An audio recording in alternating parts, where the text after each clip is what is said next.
Stephen Shore, EDD. Short list of his accomplishments include board member of Autism Society of America, President Emeritus of Asperger's Association of New England, professor at Adelphi University in New York. He's an author, an international lecturer, and you also serve on the USAAA advisory board. That's correct. Where on earth do you find time to do all of these things? Well, I like to think of splitting my week into half of it, usually the beginning part of the week, is spent at the university, at Adelphi University in New York, doing professor-ish type stuff. The second half of my week I spend at home with my wife up in Boston. And the third half of the week I spend at conferences, just like this. And they're not supposed to add up because they don't. Now, that doesn't seem very educational, three halves. I'm so glad you found time in your third half of the week to join us today. It's my pleasure. You are one of the keynote lecturers this weekend. What message do you want people to take home from your lecture? The message I want people to take home is that there's a myriad of approaches, and research should be focused on matching best practice to the needs of children on the autism spectrum. And sometimes I see too much of a focus on one approach being better than another. But really what it is one approach may be better for a particular child at a particular time.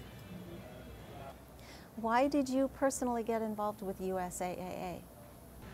I am personally involved with the USAAA, 3 A's, because Larry really puts his heart and soul into the conference, and I really am impressed with and respect his efforts in being inclusive and getting the information to parents, professionals, and other who needs it in a non-biased fashion.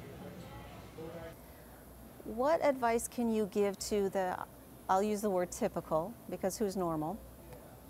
What advice can you give to the typical potential job interviewer, coworker, service provider, educator, someone who may encounter or interact with an adult with autism out in the job market or in everyday life?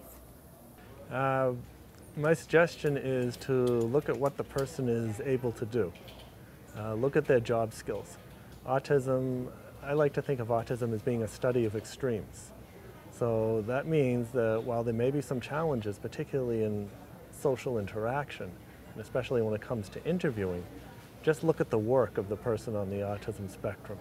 And often you'll find it to be very impressive. You obviously had warrior parents to help you with your struggles as you were diagnosed atypical development with strong autistic tendencies. Do you have advice for parents today who are struggling with their child's challenges? Well, my advice is to believe in your child, accept your child for who they are, but it's also important to realize that there may be many challenges that need to be overcome with the myriad of interventions that we have today. And by looking at who the child is, by looking at their strengths, by applying appropriate interventions for their child's particular situation, I believe we now have the know-how and technology so that people on the autism spectrum leading fulfilling and productive lives can become the rule rather than the exception. In your book, Beyond the Wall, you have a chapter called Music for the Child with Autism. How does music help the ASD children communicate? Well, music is great for a whole number of reasons. As for communication, I found that for children who seem more severely impacted and may be nonverbal, music may be the means of communication. For those children who have some verbal ability, music will help spur that along.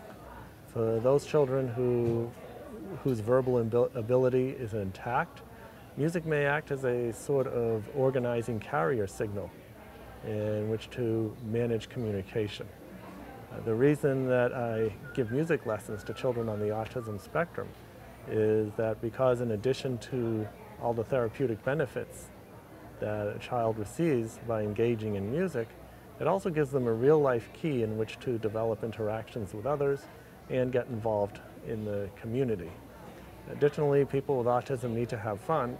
And finally, I haven't figured out how to teach typical children yet, so I just stick with the autistic ones that are much more predictable. Thank you, Dr. Shore. I appreciate the time that you gave to us this weekend. Oh, my pleasure.